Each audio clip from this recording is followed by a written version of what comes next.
মানুষের ভাগ্য সারা বছরের যেটি লিপিবদ্ধ হওয়ার কথা, সারা বছরের যে বাজেট হওয়ার কথা, সেটা হয়ে থাকে লাইলাতুল কদরে, সবে কদরে। মধ্য শাবানের রাত, এ রাতে আল্লাহ তাআলা মানুষকে সাধারণ ক্ষমা ঘোষণা করেন। যাদের মনে হিংসা নাই, যাদের মনে মানুষের প্রতি বিদ্বেষ শত্রুতা নাই, এবং যারা শিরকে লিপ্ত না, এই মানুষগুলো ছাড়া বাকি মানুষগুলোকে মধ্য শাবানের রাত, যেটাকে আমরা শবে বরাত বলি, হাদিসের ভাষ্য শবে বরাত নয়, হাদিসের ভাষ্য হলো লাইলাতুন নিসফি মিন শাবান, সেই রাতে আল্লাহ রাব্বুল আলামিন বান্দাকে সাধারণ ক্ষমা ঘোষণা করেন। এটা একটা ভিন্ন বিষয়। কিন্তু বছরের সবচেয়ে শ্রেষ্ঠ রাত হলো লাইলাতুল কদর, যেই রাতে আল্লাহ তাআলা বান্দার ভাগ্য ঠিক করেন।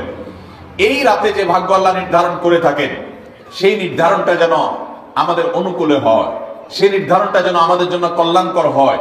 আল্লাহ যেন আমাদের ভাগ্যে ভালো কিছু লেখেন, খারাপ কিছু যেন না লেখেন।